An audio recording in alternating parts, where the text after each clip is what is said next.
Student, welcome है आपका electrochemistry के एक बेहद इंपॉर्टेंट लॉ पर। आज हम पढ़ने जा रहे हैं कोलराउस लॉ।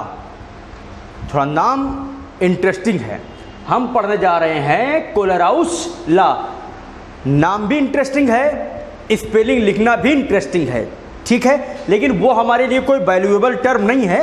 हम जानते हैं कि क्या होता है कोलराउस लॉ और क्यों जरूरत पड़ी हमको कोलराउस लॉ की। This is the name of scientist, ये साइंटिस्ट का नेम है।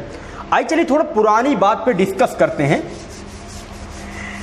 देखो बेटा, मैंने आपको बताया था कि हमारे पास दो इलेक्ट्रोलाइट होते हैं। एक होता है वीक इलेक्ट्रोलाइट और दूसरा होता है स्ट्रॉन्ग इलेक्ट्रोलाइट, ठीक है। स्ट्रॉन्ग इलेक्ट्रोलाइट 100% डिसोसिएट होता है और वीक इलेक्ट्रोलाइट मान लो 10% डिसोसिएट होता है।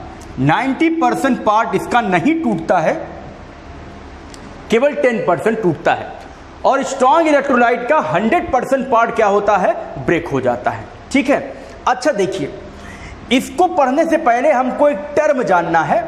वो हमारे पास टर्म क्या है? उस टर्म का नाम है इनफाइनाइट डाइल्यूशन। इनफाइनाइट डाइल्यूशन, ठीक है।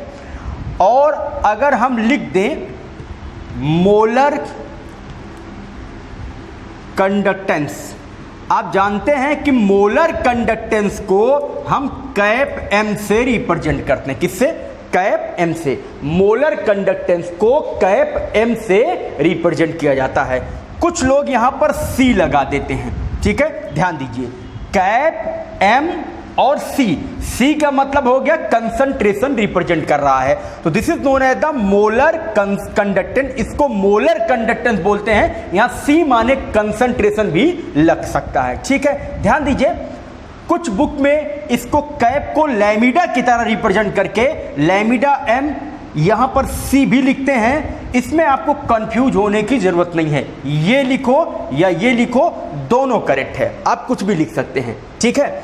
अच्छा देखिए, एक बात करते हैं, ये इनफाइनाइट डाइल्यूशन क्या है, ठीक है, पूरी बात करते हैं। इसका पूरा नाम है molar conductance at infinite dilution. मैं लिख रहा हूं उसको। इसका नाम है molar conductance at infinite dilution. Molar conductance at infinite dilution. Molar conductance at infinite dilution. तो बोलो बेटा, मोलर कंडक्टेंस को क्या लिखते हैं? कैपियम, या आप लिख सकते हैं इस तरीके से लैमिडायम, ठीक है। कैपियम अगर इनफाइनाइट डाइल्यूशन है तो ऊपर हम सिंबल लगाएंगे किसका? इनफाइनाइट का। ये हो गया तुम्हारा molar conductance at infinite dilution. अच्छा चलो जानते हैं ये इन्फिनिटिव डाइल्यूशन क्या होता है, मतलब इनफाइनाइट डाइल्यूशन का मतलब क्या होता है। मेरी बात सुनो, इनफाइनाइट डाइल्यूशन का मतलब कि आप किसी इलेक्ट्रोलिटिक सॉल्यूशन का डाइल्यूशन इतना बढ़ा दो, इतना डाइल्यूट कर दो, इतना डाइल्यूट कर दो कि फिर और ज्यादा डाइल्यूट करने की आपको जरूरत न पड़े। कॉमन टर्म में हम समझ सकते हैं कि इसी को क्या बोलते हैं, इन्फिनिटिव डाइल्यूशन। लेकिन अब मेरी बात समझिएगा, होता क्या है, क्या होता है infinite dilution? Molar conductance at infinite dilution क्या है? देखो, हम जानते हैं बेटा कि जब किसी इलेक्ट्रोलिटिक सेल का वॉल्यूम बढ़ाएंगे, वॉल्यूम का मतलब इंक्रीज करेंगे क्या? कंसंट्रेशन, सॉरी, इंक्रीज करेंगे क्या? डाइल्यूशन। आप डाइल्यूशन बढ़ाओगे तो उसका क्या बढ़ेगा? कैप एम इंक्रीज करेगा। भूलो नहीं, कैप एम क्या है? मोलर कंडक्टेंस बढ़ेगा, मैं बता चुका हूं। मोलर कंडक्टेंस इंक्रीज करेगा स्ट्रॉन्ग और वीक इलेक्ट्रोलाइट दोनों के केस में, ठीक है। तुमने वॉल्यूम और बढ़ाया, मोलर कंडक्टेंस और बढ़ गया। तुमने वॉल्यूम और बढ़ाया, मोलर कंडक्टेंस और बढ़ गया। तुमने वॉल्यूम और बढ़ाया, मोलर कंडक्टेंस और बढ़ गया। तुमने वॉल्यूम और बढ़ाया, तुमने वॉल्यूम और इंक्रीज किया, लेकिन मोलर कंडक्टेंस पर कोई फर्क नहीं पड़ रहा है। मतलब एक ऐसा पॉइंट आ गया ध्यान सुनिएगा, एक ऐसा पॉइंट आ गया, आपने सैचुरेटेड सॉल्यूशन वाली कहानी सुनी होगी, ठीक है। अब एक ऐसा पॉइंट आ गया कि हम वॉल्यूम बढ़ाना चाह रहे हैं और हम वॉल्यूम बढ़ा भी रहे हैं, लेकिन मोलर कंडक्टेंस पर कोई फर्क नहीं पड़ रहा है। मतलब तुम्हारा मोलर कंडक्टेंस जो है वो कांस्टेंट हो गया है। कितना भी वॉल्यूम बढ़ाओगे मोलर कंडक्टेंस कांस्टेंट रहेगा। अगर मान लो यहां 1 इंक्रीज किया, यहां 2 किया, यहां 3 किया, तो तुम वॉल्यूम बढ़ाओगे, ये लगातार 3 3 3 3 होता जाएगा। मतलब मोलर कंडक्टेंस पर कोई फर्क नहीं पड़ेगा, क्या बढ़ाने पर? वॉल्यूम बढ़ाने पर। तो ध्यान दो, डाइल्यूशन का वो पॉइंट, डाइल्यूशन का वो पॉइंट समझ लो, वो पॉइंट वॉल्यूम एक्स रहा हो। कौन सा पॉइंट रहा हो? X.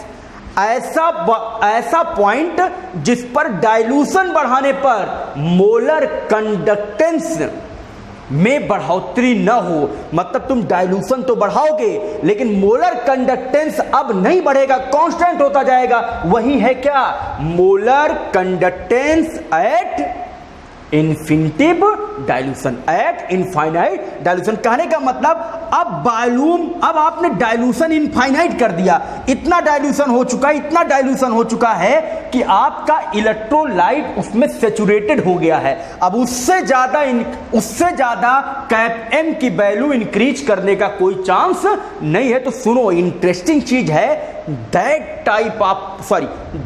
Point of dilution at which we increase the dilution but there are no change in the value of capium. This is known as, that point is known as the molar conductance at infinitive dilution. Suppose करो dilution A था तो concentration 1 थी, sorry molar conductance 1 थी। Dilution B था तो molar conductance 2 थी। Dilution X था तो मोलर कंडक्टेंस 3 थी। फिर डाइल्यूशन Z हुआ तो मोलर कंडक्टेंस भी 3 थी। डाइल्यूशन कुछ और हुआ तो मोलर कंडक्टेंस फिर 3 थी। मतलब तुम डाइल्यूट तो कर रहे हो लेकिन मोलर कंडक्टेंस की सेहत पर कोई फर्क नहीं पड़ रहा है। तो जिस पॉइंट पर डाइल्यूशन करने के बाद मोलर कंडक्टेंस इंक्रीज करना बंद हो जाए उसी को बोलते हैं मोलर कंडक्टेंस। क्या? Molar conductance. यहां पर जो तुमको मोलर कंडक्टेंस मिला किस पर? At infinitive dilution. This point is known as the infinitive dilution point. इस पॉइंट को बोलेंगे इन्फिनिटिव डाइल्यूशन पॉइंट। आइए एक और एग्जांपल से आपको बताता हूं। सपोज करो कि बेटा इस तरीके से आपने एक कोई कंटेनर लिया है और इसमें सैंड पार्टिकल तुमने रख दिया है, बालू ऐसे भर दिया है तुमने, ठीक है, ऐसे ऊंचाई पर बालू भर दिया है। हम बचपन में इस तरीके के खेल खेलते थे। अब क्या करना है कि तुमने इस बालू को थोड़ा पुश किया। जब तुमने पुश किया तो कुछ इधर गया कुछ इधर गया, मतलब थोड़ा नीचे आ गया। क्या आ गया? नीचे आ गया। अच्छा ठीक है, जब नीचे आया तो मजा आया कि जैसे जैसे हम प्रेस कर रहे हैं सैंड पार्टिकल नीचे जा रहे हैं। तुमने और पुश किया और पुश किया। सपोज करो शुरू में प्रेशर लगाया तुमने x का, फिर प्रेशर बढ़ाया आपने x1 का, फिर देखिए बालू के पार्टिकल सैंड पार्टिकल और नीचे आ गए। फिर तुमने प्रेशर बढ़ाया x2 का, सैंड पार्टिकल एकदम लेवल पर आ गए। इस तरीके से मजा आ रहा है, प्रेशर बढ़ा रहे हैं, सैंड का पार्टिकल धंसता जा रहा है। ठीक है, हमने क्या किया? प्रेशर x3 कर दिया। क्या कर दिया? x3 कर दिया। सैंड का पार्टिकल और थोड़ा धंस गया। लेकिन अब जब तुमने प्रेशर x4 किया तो क्योंकि सारे बालू के मॉलिक्यूल्स अगल बगल सेट हो चुके हैं, इसलिए अब तुम कितना भी प्रेशर लगाओगे ये अब कंप्रेस होने वाला नहीं है। मतलब तुम प्रेशर x3 लगाओ, x4 लगाओ, x5 लगाओ, x10 लगाओ, पूरी ताकत लगा दो, पूरे घर भर मिलकर इस पर ताकत लगा दो, विद फैमिली इसको प्रेस करो, लेकिन अब ये कंप्रेस होने वाला नहीं है। ये कंडीशन है सैचुरेशन की। आओ इस एग्जांपल से इसको टैली करते हैं। क्या इंक्रीज कर रहे थे? प्रेशर। तुम क्या इंक्रीज करो? डाइल्यूशन। डाइल्यूशन बढ़ाए लैम्डा एम बढ़ा, डाइल्यूशन बढ़ाए लैम्डा एम बढ़ा, डाइल्यूशन बढ़ाए लैम्डा एम बढ़ा, डाइल्यूशन बढ़ाए लैम्डा एम नहीं बढ़ रहा है। डाइल्यूशन बढ़ाए लैम्डा एम नहीं बढ़ रहा है, डाइल्यूशन बढ़ाओ लैम्डा एम नहीं बढ़ रहा है। अब एक ऐसी कंडीशन आ गई कि कितना भी डाइल्यूट करोगे लैम्डा एम मतलब मोलर कंडक्टेंस की कंसेप्ट, मोलर कंडक्टेंस और ज्यादा इंक्रीज नहीं करेगा, कांस्टेंट हो जाएगा। तो जिस पॉइंट पर मोलर कंडक्टेंस कांस्टेंट हो गया हो वही उसका क्या है, इन्फिनिटिव डाइल्यूशन। तो मुझे लगता है आपको समझ में आ गया होगा कि मोलर कंडक्टेंस, तो आप जानते हैं इनफाइनाइट डाइल्यूशन का क्या मतलब होता है, वेरी इंपॉर्टेंट, ठीक है। मतलब इनफाइनाइट डाइल्यूशन का ये मतलब नहीं होता है कि इतना डाइल्यूट कर दिए कि तुम सोच नहीं सकते हो कि कितना डाइल्यूट हमने कर दिया। एक्चुअल मतलब ये है कि वो पॉइंट जिस पर मोलर कंडक्टेंस डाइल्यूशन बढ़ाने पर भी न बढ़े वही उसका क्या है, इन्फिनिटिव डाइल्यूशन है। अब बेटा देखो एक बहुत इंपॉर्टेंट फैक्ट पर हम आने वाले हैं, क्या है, देखिए ऐसा है कि एक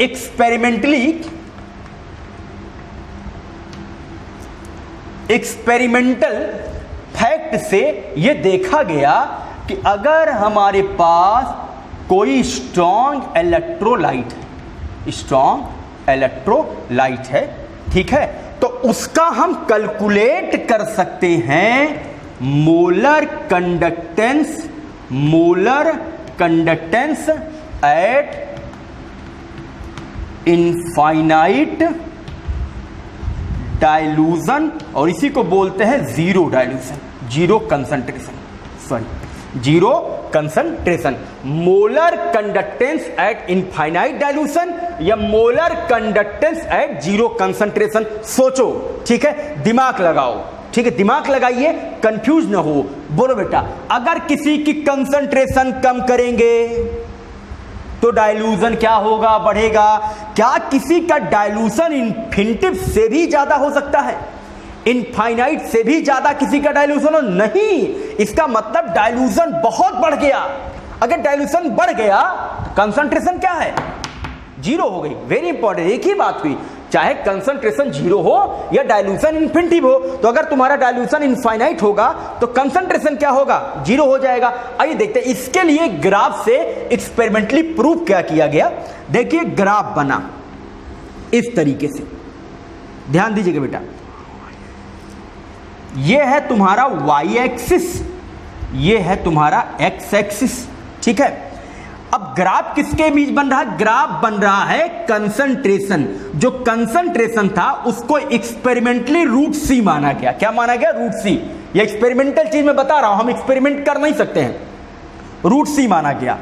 और ये है ग्राफ लैम्डा एम, या इसी को तुम बोल सकते हो कैप एम, और यहां लिख दो कंसंट्रेशन। इन दोनों के बीच ग्राफ बन रहा है, ठीक है। चलो हमने सेलेक्ट किया एक स्ट्रॉन्ग इलेक्ट्रोलाइट KCl, क्या KCl, पोटेशियम क्लोराइड, एक स्ट्रॉन्ग इलेक्ट्रोलाइट हमने सेलेक्ट किया। अब क्या करते हैं, जैसे जैसे इसका कंसंट्रेशन घटाते हैं, मेरी बात बेटा ध्यान सुनो, अगर कंसंट्रेशन घटाएंगे तो बेटा ये पॉइंट जो होगा, इस पॉइंट पर कंसंट्रेशन क्या होगा, जीरो हो जाएगा, मतलब C जीरो हो जाएगा। C जीरो हो जाएगा मतलब रूट C भी क्या होगा, जीरो हो जाएगा। इसी पॉइंट पर हमको मोलर कंडक्टेंस निकालना है, इस पॉइंट पर क्या होगा, ये जीरो कंसंट्रेशन का पॉइंट है। तो चलो कंसंट्रेशन कम करते जाओ, कम करते जाओ, कम करते जाओ, एक टाइम आएगा जीरो आ जाएगा। तो अगर कंसंट्रेशन जीरो हो गया मतलब डाइल्यूशन क्या हो गया, इन्फिनिटिव हो गया। आओ चलो देखते हैं। अच्छा तुम सोच के बताओ, अगर ये स्ट्रॉन्ग इलेक्ट्रोलाइट है तो क्या होगा, तुम जब डाइल्यूशन बढ़ाओगे, तो मैंने आपको बताया था स्ट्रॉन्ग इलेक्ट्रोलाइट क्योंकि 100% ब्रेक कर जाता है, तो डाइल्यूशन बढ़ाने पर उसके चार्ज इंक्रीज करने पर तो कोई फर्क नहीं पड़ेगा, लेकिन दो चार्ज के बीच डिस्टेंस क्या होगी, बढ़ जाएगी। डिस्टेंस बढ़ जाएगी तो इंटरमॉलिक्यूलर फोर्स ऑफ अट्रैक्शन कम हो जाएगा, जिससे इनकी आयनिक मोबिलिटी क्या होगी, बढ़ जाएगी। बढ़ जाएगी तो मोलर कंडक्टेंस क्या करेगा, इंक्रीज करेगा। तो देखो मोलर कंडक्टेंस अगर ये पॉइंट था, ये पॉइंट, तो आप डाइल्यूशन बढ़ाए तो थोड़ा सा और बढ़ा, डाइल्यूशन बढ़ाए तो थोड़ा सा और बढ़ा, थोड़ा सा और बढ़ा, फिर और बढ़ा, फिर देखिए इस पॉइंट को कट कर दिया, इस पॉइंट को कट कर दिया। मतलब लगातार डाइल्यूशन बढ़ रहा है, बहुत तेजी से इंक्रीज नहीं कर रहा है, स्लोली कांस्टेंट इंक्रीज कर रहा है। देखो ये लाइन लगभग स्ट्रेट लाइन के पैरेलल आ रही है, ठीक है। अगर हम एक सीधी लाइन खींच दें तो लगभग उसी के इर्द गिर्द आ रहा है। जैसे देखो, अगर हम एक स्ट्रेट लाइन बेटा इसे बना दें तो उसमें और इसमें कोई बहुत ज्यादा फर्क नहीं आ रहा। तो स्ट्रेट लाइन कांस्टेंट को बताती है, तो क्योंकि कांस्टेंट नहीं है, हल्का हल्का इंक्रीज कर रहा है। क्या कर रहा है? थोड़ा बहुत इंक्रीज कर रहा है स्ट्रॉन्ग इलेक्ट्रोलाइट के केस में। तो ऐसे इंक्रीज करता गया करता गया करता गया और वाई एक्सिस पर एक पॉइंट को कट किया। अच्छा, जिस पॉइंट पर कट किया ये पॉइंट मोलर कंडक्टेंस किस कंसंट्रेशन पे था? बोलो बेटा, जीरो कंसंट्रेशन पर। यही तो चाहिए। तो जीरो कंसंट्रेशन पर जो मोलर कंडक्टेंस होता है उसको क्या बोलते हो? Lambda M infinitive. अगर यहां जीरो लगा दो तो जीरो कंसंट्रेशन हो गया। इस तरीके से ये हो गया लैम्डा एम इन्फिनिटिव, मतलब मोलर कंडक्टेंस किस पर? जीरो कंसंट्रेशन पर। किस पर? जीरो कंसंट्रेशन पर तुमको मिल गया क्या? Molar concentration. हाँ, मतलब हम ये कह सकते हैं कि किसी स्ट्रॉन्ग इलेक्ट्रोलाइट को एक्सपेरिमेंटली हम निकाल सकते हैं molar conductance at infinitive dilution या जीरो कंसंट्रेशन। Any doubt? ये एक्सपेरिमेंटल हुआ है, कोई एक्सपेरिमेंट हुआ है, उसको मैंने ग्राफ से दिखाया है। मतलब ये पॉइंट कट कर गया, कट कर गया मतलब यही तुमको पॉइंट मिल जाएगी, यही तुमको वैल्यू मिल जाएगी। वो वैल्यू क्या होगी? वो एक्सपेरिमेंटली प्रूफ की गई है, कुछ भी होगी, लेकिन हम ये कह सकते हैं कि किसी स्ट्रॉन्ग इलेक्ट्रोलाइट का मोलर कंडक्टेंस इन्फिनिटिव डाइल्यूशन पर या जीरो कंसंट्रेशन पर हम एक्सपेरिमेंटली कैलकुलेट कर सकते हैं। तो देखिए, एक इक्वेशन बना बेटा, वो बना क्या? Cap lambda M is equal to lambda M what? ये इन्फिनिटिव डाइल्यूशन, ये मोलर कंडक्टेंस सी लगा दें माइनस ए रूट सी। ठीक है, और देखते हैं क्या है इसका यूज ना के बराबर हमारे सिलेबस में, लेकिन ये इक्वेशन बहुत इंपॉर्टेंट है। देखो यहां पर ए क्या है? ए एक प्रकार का कांस्टेंट है, बाकी तुम सब जानते हो। रूट सी क्या है? कंसंट्रेशन है। लैम्डा एम इनफाइनाइट क्या है? ये molar conductance at infinitive dilution है। ये सिंपल मोलर कंडक्टेंस है किसी डाइल्यूशन पर। ठीक है, मोलर कंडक्टेंस है। अब देखो ये जो इक्वेशन बना है, अब जो मैं नाम लिखने जा रहा हूं, ये कई बार जेईई और नीट में ऑब्जेक्टिव क्वेश्चन में पूछा है। इस इक्वेशन को हम बोलते हैं Debye Huckel Onsager equation.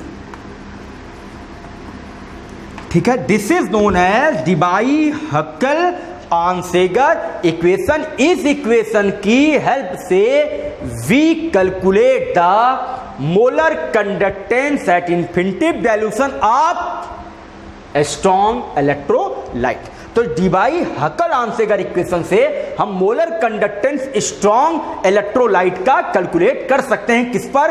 Eight infinitive dilution पर। ठीक है, तो इसको चेक कर लीजिए, इसका स्क्रीनशॉट ले लीजिए। अच्छा, ये तो रही बेटा बात किसकी? स्ट्रॉन्ग इलेक्ट्रोलाइट की। अच्छा, अगर स्ट्रॉन्ग इलेक्ट्रोलाइट की बात करते हैं तो वीक इलेक्ट्रोलाइट को बुरा लग जाता है कि स्ट्रॉन्ग इलेक्ट्रोलाइट का ग्राफ बनाए, फिर Debye Huckel Onsager equation बनाए। मेरे बारे में भी कुछ बताओ।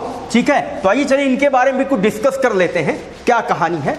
ठीक है, हुआ बेटा क्या? अब हम बात करेंगे वीक इलेक्ट्रोलाइट की। ठीक है, आइए चलिए, जब इसका एक्सपेरिमेंटली ग्राफ प्लॉट किया गया तो हम देखिए ग्राफ बना रहे हैं, सेम कंडीशन। ये है रूट सी मतलब कंसंट्रेशन, ये क्या है? कैप एम या लैम्डा एम कंसंट्रेशन। ठीक है, ये एक्सिस क्या है? वाई, ये एक्सिस क्या है? एक्स। सेम ग्राफ हम बना रहे हैं। हमने एक वीक इलेक्ट्रोलाइट लिया CH3COOH मींस एसिटिक एसिड। ठीक है, देखो बेटा क्या हुआ, जैसे जैसे हम कंसंट्रेशन डिक्रीज कर रहे हैं, बोलो कंसंट्रेशन डिक्रीज कर रहे हैं मतलब क्या इंक्रीज कर रहे हैं? बोलो डाइल्यूशन इंक्रीज कर रहे हैं। ये भूल जाओगे बच्चा तो कुछ काम होगा नहीं। ध्यान दो, ये जो टॉपिक चल रहा है ये खेल नहीं है, किसका? बच्चों का, और इसमें तेल निकल जाएगा अच्छे अच्छों का, समझ रहे हैं ना? इसलिए इसके प्रीवियस की वीडियो और इस पर कंसंट्रेशन बनाए रखिए। पढ़ लेना बड़ी बात नहीं होती है, पढ़कर उसको समझिए और दूसरे को भी बता सकिए, ये आपके लिए इंपॉर्टेंट चीज है। रट्टा मार काम नहीं चलेगा। तो हुआ क्या, ये रहा एसिटिक एसिड। अब बेटा क्या किए, जैसे ही हम डाइल्यूशन बढ़ाएंगे इसके कैपीएम की वैल्यू क्या होगी, बढ़ेगी। चलो कैपीएम की वैल्यू इसकी इंक्रीज की और उसके बाद कैपीएम की वैल्यू इधर भागने लगी, ये भाग रही है। जब ऐसे ग्राफ भागता है तो उसको बोलते हैं रेक्टेंगुलर हाइपरबोला। ठीक है, ये तुम्हारा ग्राफ ऐसे भागा, इस तरीके से ऊपर की ओर भागा। ठीक है, ऐसे थोड़ा इस तरह बना दे, इस तरीके से ग्राफ भाग रहा है। अच्छा, क्यों? यहां धीरे धीरे बढ़ा, उसके बाद तेजी से बढ़ रहा है। मतलब देखो यहां पर स्लोली बढ़ रहा था, फिर एकदम अचानक बहुत तेजी के साथ ग्राफ ऊपर गया। क्यों गया? क्योंकि भैया वीक इलेक्ट्रोलाइट में तो दो फैक्टर काम करते हैं। वीक इलेक्ट्रोलाइट में डाइल्यूशन बढ़ाने पर क्या इंक्रीज करता है, आयंस भी इंक्रीज करते हैं और चार्ज के बीच की डिस्टेंस भी इंक्रीज करती है। तो यहां दो दो लोग बढ़ाते हैं फैक्टर किसका, मोलर कंडक्टेंस को दो लोग इंक्रीज करते हैं। ठीक है, वहां एक ही लोग इंक्रीज कर रहे थे तो क्या हुआ, पहले हल्का सा बढ़ा फिर तेजी के साथ मोलर कंडक्टेंस बढ़ता चला गया। अच्छा बोलो, अगर हम वाई एक्सिस को ऊपर ले जाएं और इसको यहां ले जाएं तो दोनों स्ट्रेट जा रहा है तो शायद किसी पॉइंट पर ये एक दूसरे को कट नहीं करेगा। शायद इनफिनिटी दूरी पर भी हमको ऐसा पॉइंट ना मिले जहां पर वाई पॉइंट को ये ग्राफ कहीं पर क्या कर दे, कट कर दे। मतलब बेटा निष्कर्ष ये निकलता है, conclusion is that कि experimentally we cannot calculate the molar conductivity at zero concentration or infinitive dilution for weak electrolyte। चलो वीक इलेक्ट्रोलाइट का हम experimentally molar conductance infinitive dilution पर कैलकुलेट नहीं कर सकते हैं। तब हमको जरूरत पड़ी किसकी, कोलराउस लॉ की। वेरी इंपॉर्टेंट, देखो कितनी लंबी कहानी थी, कहां से आया कोलराउस लॉ। हम एक्सपेरिमेंटली स्ट्रॉन्ग इलेक्ट्रोलाइट का तो मोलर कंडक्टेंस इन्फिनिटिव डाइल्यूशन पर कैलकुलेट कर सकते हैं, लेकिन हम वीक इलेक्ट्रोलाइट का कैलकुलेट नहीं कर सकते हैं। तो आया कोलराउस लॉ। अच्छा चलिए, कोलराउस लॉ क्या कहता है, इससे आसान लॉ मुझे नहीं लगता है कि बुक में कोई दूसरा होगा। ठीक है, देखिए क्या कहता है, आइए देखते हैं, पहले लिखता हूं। ठीक है, कहते हैं एट इनफाइनाइट डाइल्यूशन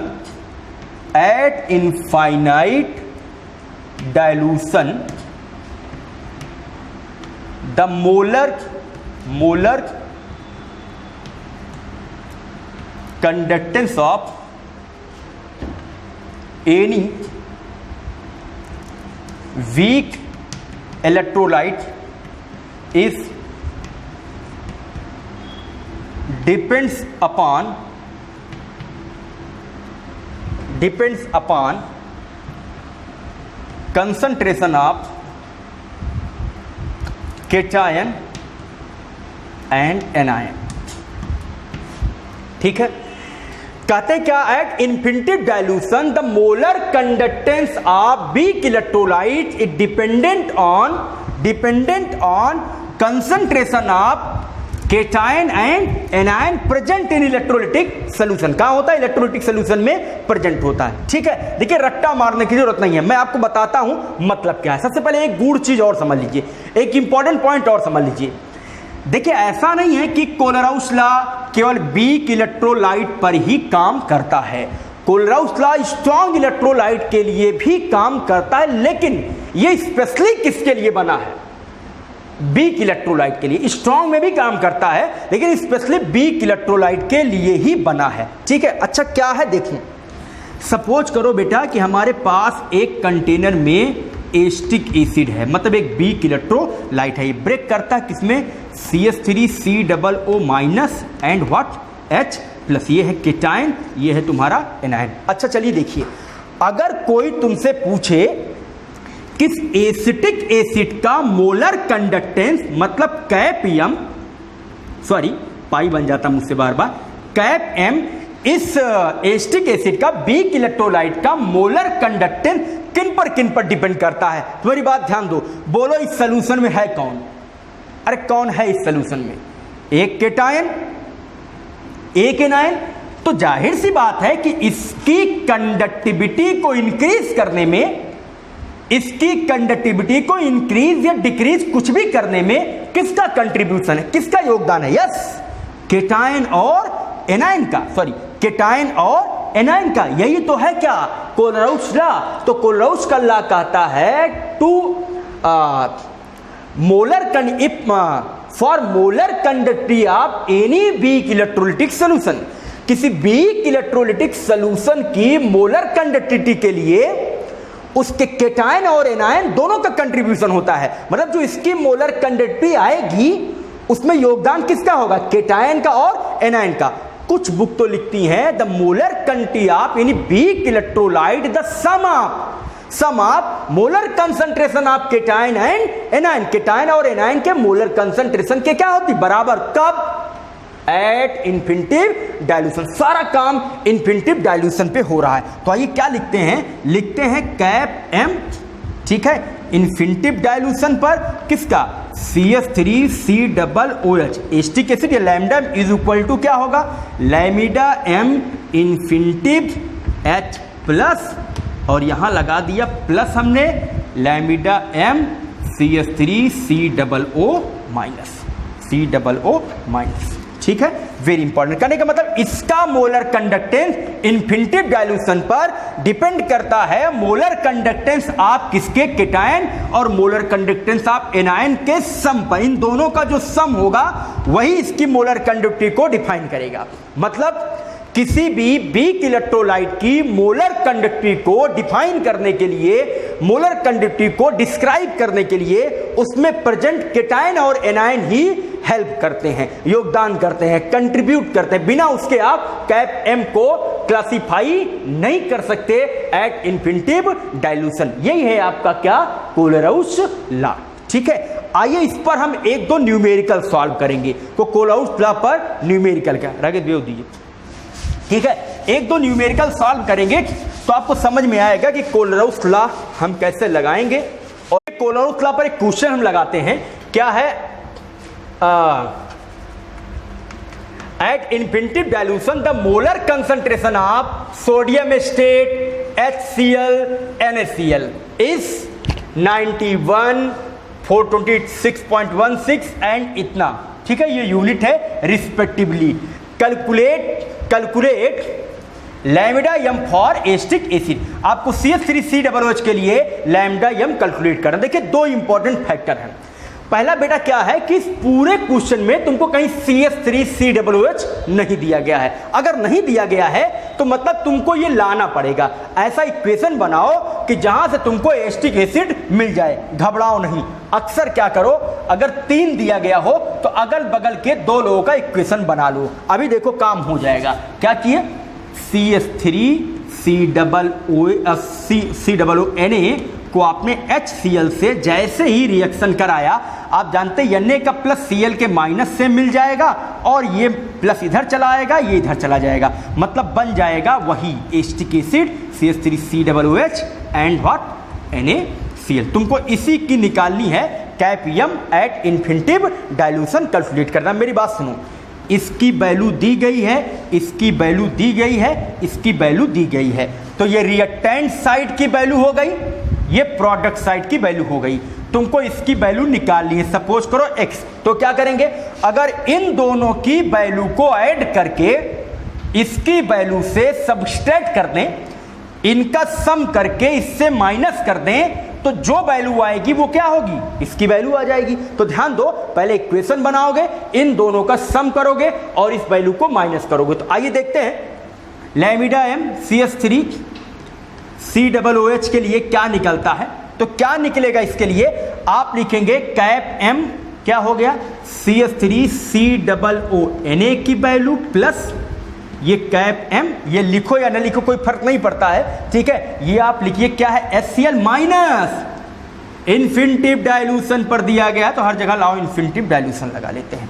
चलो बेटा, इसकी वैल्यू क्या दी गई है 91, चलिए प्लस करो HCl की क्या 426.16 और बोलो इसकी क्या दी गई है माइनस 126.45। जैसे ही आप इसको सॉल्व करेंगे, मैंने इसको सॉल्व किया है, ये आपकी वैल्यू आएगी 390.77 के करीब। अब यूनिट क्या होगी तुम जानो, यही ohms inverse centimetre inverse mole, क्योंकि हमको निकालना मोलर कंडक्टेंस, और मोलर कंडक्टिविटी की यूनिट मैंने आपको वहां पर कैलकुलेट करना बताया कि कैसे कैलकुलेट करते हैं। तो क्या किया, यहां पर CH3COOH नहीं दिया गया था, तो ऐसा इक्वेशन लाएंगे जिससे एसिटिक एसिड मिल जाए। तो इन दोनों को सम किए, कोलोराइड लॉ यही कहता है कि इसको आप सम करेंगे। अच्छा, इसको माइनस क्यों किए, क्योंकि ये रिएक्टेंट साइड है या प्रोडक्ट साइड है, जितनी वैल्यू ये हो इससे इस वैल्यू को माइनस करेंगे तो हमको क्या होगा, इसका कंसंट्रेशन पता लग जाएगा। तो इसका कंसंट्रेशन हमको ये पता लग गया इस क्वेश्चन से। ठीक है, आइए एक और क्वेश्चन लगाते हैं। एक और क्वेश्चन हम कोलोराइड लॉ पे सॉल्व करेंगे।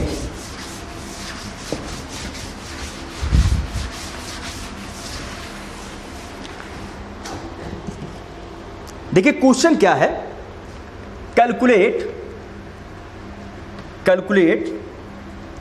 लैम्डा m, ये जीरो कंसंट्रेशन पे हो गया, for CaCl2 and MgSO4 magnesium sulphate. क्या दिया है, दिया है क्वेश्चन में लैम्डा m जीरो कंसंट्रेशन पर दिया है Ca+2 का होगा 119.0, ठीक है, और दिया है बेटा Mg+2 का होगा 106.0, ठीक है, और Cl माइनस का दिया है 76.3 और SO4-2 का दिया है 160.0। देखो ये टूटता है Ca+2 और Cl माइनस, मतलब 2Cl माइनस में, MgSO4 Mg+2 SO4 माइनस में। आइए ये वैल्यू दी गई है, हमको कैलकुलेट करना है लैम्डा m कैल्शियम क्लोराइड के लिए, CaCl2 के लिए। आइए देखते हैं कैसे कैलकुलेट होता है। देखो बेटा ऐसा है कि इसको कैलकुलेट करने के लिए हम करेंगे क्या, आइए हमारा इसको अगर कैलकुलेट करना है तो ये हो जाएगा कैप m इन्फिनिटिव Ca+2 कितना है, Ca+2 plus cap m infinitive Cl minus. तो आइए देखते हैं कैप m Ca प्लस के लिए कितना दिया है 119.0, और प्लस इसके लिए आपको जो वैल्यू दी गई है वो दी गई है कितना 76.3। लेकिन आप जानते हैं कि क्योंकि अगर इसको हम ब्रेक करेंगे तो Ca++ और 2Cl माइनस में टूटेगा, तो ये वैल्यू दी गई है Cl माइनस की, 2Cl की नहीं, तो इसको 2 से क्या करेंगे मल्टीप्लाई कर देंगे, और ये जो आप सॉल्व करेंगे ये आएगा लगभग 271.6 सीमेन सेंटीमीटर स्क्वायर, और ये हो गया ओम्स इनवर्स। ठीक है, ये तुम्हारी यूनिट आ गई, सॉरी ओम्स नहीं, ये रहेगा मोल। क्या रहेगा, मोल इनवर्स तुम्हारी ये यूनिट आ गई। तो क्या किए, इसके लिए कैलकुलेट कर। अच्छा बोलो अगर कोई इसके लिए करता तो क्या करते, 106 में 160 को ऐड कर लेते। अच्छा यहाँ 2 का कोई लफड़ा तो है नहीं, क्या 2 से मल्टीप्लाई करेंगे, हाँ यहाँ क्योंकि Cl माइनस 2 पार्ट में ब्रेक कर रहा था इसलिए 2 से हमने मल्टीप्लाई करके इसको कैलकुलेट कर लिया। तो इस तरीके से सीधे क्वेश्चन भी पूछे जाते हैं। आइए एक और क्वेश्चन पर डिस्कस करते हैं। ठीक है, एक और क्वेश्चन पे डिस्कस करते हैं, अच्छा क्वेश्चन है।